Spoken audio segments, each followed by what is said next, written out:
حضرت عبداللہ ابن عباس فرماتے ہیں میرے نبی پاک علیہ السلام نے میری تربیت فرمائی، حضور نے میری تربیت فرمائی، اور محبوب پاک علیہ السلام نے فرمایا عبداللہ یاد رکھنا، یہ نوجوان دوست میری بات لکھ لیں، پریشان لوگ میری بات لکھ لیں، جن کے پاس قوت فیصلہ نہیں وہ اس بات کو لکھ لیں۔ حضرت عبداللہ ابن عباس فرماتے ہیں میرے نبی پاک علیہ السلام نے مجھ سے فرمایا تھا عبداللہ سن، اگر ساری دنیا مل کے تیرا کوئی نفع کرنا چاہے کر نہیں سکتی جب تک میرے رب کی رضا نہ ہو، اور فرمایا ساری دنیا مل کے تیرا کچھ بگاڑنا چاہے تو عبداللہ بگاڑ نہیں سکتی جب تک رب کریم کی حکمت کا تقاضا نہ ہو۔ لوگوں سے ڈرنا، لوگوں کی طرف دیکھنا، یارو گردن کو جھکا دیتا ہے خیرات کا پتھر، جہاں میں مانگنے والوں کے سر کبھی اونچے نہیں ہوتے۔ اور اقبال کہتے ہیں غیرت ہے بڑی چیز جہاں تگ و دو میں، پہناتی ہے یہ فقر کو تاج سردارا۔ میں عرض کروں گا کہ اپنی آپ جب توجہ کا قبلہ اللہ رسول کو بنائیں گے تو رب فرماتے ہیں وَيَرْزُقْهُ مِنْ حَيْثُ لَا يَحْتَسِبُ، میں نہ تجھے وہاں سے رزق دوں گا جہاں سے کبھی تیرا گمان بھی نہیں گیا ہوگا، یہاں سے بھی مل سکتا ہے، تو نے سوچا بھی نہیں ہوگا۔ بخاری شریف میں حدیث ہے، حضرت جابر ابن عبداللہ فرماتے ہیں نبی پاک صلی اللہ علیہ وسلم نے 300 لوگوں کا ایک لشکر روانہ کیا کسی مہم کے لیے، کسی جہاد کے لیے۔ حضرت ابو عبیدہ بن جراح رضی اللہ تعالیٰ عنہ امیر لشکر تھے۔ فرماتے ہیں غربت اتنی زیادہ تھی، بھوک اتنی زیادہ تھی کہ ایک ایک کھجور دن میں ایک وقت کھانے کو ملتی تھی، اور کچھ دن ایسے آئے کہ اب کھجور بھی نہیں مل رہی۔ فرماتے ہیں اتنی زیادہ بھوک لگی مجاہدین کو 300 بندہ پتے کھا کے گزارا ہونے لگے، یہ بخاری میں موجود ہے۔ آپ فرماتے ہیں کہ دریا کے کنارے ہمارا پڑاؤ تھا، ٹھہراؤ تھا، جب بھوک سے نڈھال ہو گئے وَيَرْزُقْهُ مِنْ حَيْثُ لَا يَحْتَسِبُ، اللہ وہاں سے روزی دیتا ہے، گمان بھی نہیں ہوتا۔ فرماتے ہیں ایک مچھلی اللہ تعالیٰ نے دریا کے کنارے بھیجی، فرماتے ہیں وہ تھی تو مچھلی پر پہاڑ جتنی تھی۔ بخاری میں لفظ ہیں، حضرت جابر ابن عبداللہ رضی اللہ تعالیٰ عنہ فرماتے ہیں 300 آدمی 18 دن تک اس مچھلی کو کھاتے رہے، مچھلی ختم ہی نہیں ہوئی۔ مچھلیاں نہیں، مچھلی کہتے ہیں 18 دن 300 بندہ کھاتا رہا، مچھلی ختم ہی نہیں ہوئی۔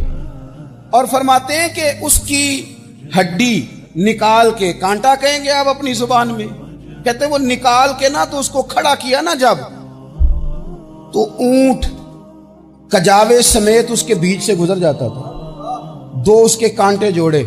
فرماتے ہیں وہ اس کا گوشت ہم کھاتے تھے اور اس کی چربی بطور تیل کے ہم جسموں پہ ملتے تھے، بیماروں کو اس سے سکون آتا تھا، تندرستی شفا ہوتی تھی۔ فرماتے ہیں ہم کھایا بھی ہم نے، اور کچھ لے کے ہم مدینے بھی گئے، اور قربان جائیں نبی پاک نے بھی اس میں سے کھایا۔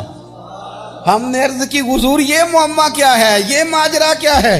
تو محبوب نے فرمایا تمہارے پاس غذا نہیں تھی، رب نے تمہارے لیے بندوبست کیا ہے، اللہ نے تمہیں دیا ہے۔ اس پر ایک اور بات عرض کر دوں، صحیح بخاری سے، مسلم سے ایک اور بات، کچھ چیزیں ایسی ہیں جن سے اللہ کی مدد آتی ہے، مدد ملتی ہے۔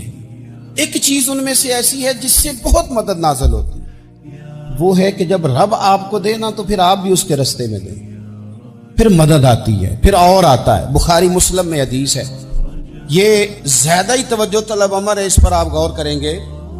حضرت ابو ہریرہ فرماتے ہیں کہ نبی پاک علیہ السلام نے فرمایا ایک شخص نے بادلوں کے اندر سے آواز سنی کہ فلاں آدمی کا کھیت اور باغ خشک ہو گیا ہے، وہاں برسو اور اس کے کھیت کو سیراب کرو۔ وہ بڑا حیران ہوا کہ بادل سے آواز آ رہی، پھر اس نے دیکھا کہ ایک پہاڑی پر بارش ہوئی، وہ بادل وہاں برسا، پھر نالیوں سے ہوتا ہوا پانی ایک طرف چلا، تو جس نے آواز سنی تھی حضور بیان کر رہے ہیں، وہ بھی پیچھے پیچھے چلا کہ پانی کدھر جا رہا ہے۔ اس نے جا کے دیکھا کہ ایک مقام پہ ایک باغ کو وہ پانی لگ رہا ہے اور ایک آدمی وہ پانی لگا رہا ہے۔ اس نے اس سے پوچھا تیرا نام کیا ہے؟ اس نے کہا کیوں؟ کہنے لگا بتا نا۔ اس نے نام بتایا تو کہنے لگا یہی تو وہ نام ہے جو میں نے بادلوں کے اندر سے سنا ہے کہ فلاں کے کھیت کو پانی دے دو۔ اس نے کہا یار تو کیا عمل کرتا ہے کہ اسپیشل تیرے لیے بارش برسے؟ یہ بخاری پڑھ رہا ہوں، سیاستہ سے حدیث عرض کر رہا ہوں۔ اس سے پوچھا تو کیا کام کرتا ہے کہ جناب اللہ تبارک و تعالیٰ کا حکم کرم آیا کہ خاص تیرے لیے پانی برسے اور تیرے کھیت کو سیراب کرے؟ تو اس نے کہا چھوٹا ذمہ دار ہوں، پر جب فصل اگتی ہے تو 3 حصے کرتا ہوں، ایک حصہ اپنے بال بچوں پہ، بہن بھائیوں پہ خرچ کرتا ہوں، ایک حصہ پورا، اور ایک حصہ دوبارہ کاشتکاری پہ لگاتا ہوں، اور تیسرا حصہ خالص میں نے مسکینوں، یتیموں اور غریبوں کے لیے رکھا ہوا۔ وہ جو تیسرا حصہ، اللہ کرے آپ سمجھے، وہ رب کے بندوں پہ تیسرا حصہ خرچ کرتا ہے نا، تو کریم مالک نے فرمایا جہاں سے غریب کا حصہ جاتا ہے وہ کھیت خشک نہیں رہنا چاہیے، وہ جہاں سے مسکین روٹی کھاتے ہیں وہ خشک نہ رہے، جہاں سے یتیموں کو کچھ آتا ہے کہیں اس کی فصل رہ نہ جائے۔ میں اور آپ بھی اگر اپنے مال میں مسکینوں، یتیموں، غریبوں کے حصے رکھ لیں گے تو فصلیں خشک نہیں رہیں گی، ان کے اندر تازگی آئے گی، نور آئے گا، کرم آئے گا، خاص کر خدا کی رحمت برسے گی۔ اللہ کی جانب توجہ کو بڑھائیں، آپ اللہ سے مدد کے سوالی بنیں۔ ترمذی کی ایک حدیث ہے، میں آپ کو زندگی کا تجربہ بتاتا ہوں کہ جب میں بڑا پریشان ہوتا ہوں تو یہ والی روایت کھول لیتا ہوں، مزہ دیتی ہے۔ میرے نبی پاک علیہ السلام نے فرمایا اپنے دکھ سیٹھوں نوابوں کو نہ کہنا، مالداروں کا نہ کہنا، ورنہ اللہ تمہیں کبھی غنی نہیں کرے گا۔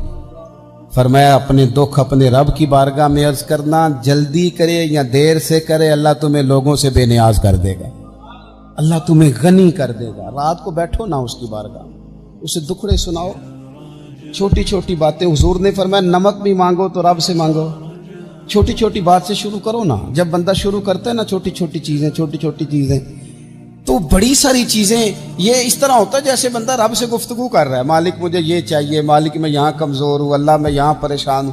آپ یہ کر کے تو دیکھیں، لمبی لمبی دعائیں مانگ کے تو دیکھیں، اس کے حضور جوڑ کے تو دیکھیں، آپ دیکھیں گے راحت کتنی ہے، سکون کتنا۔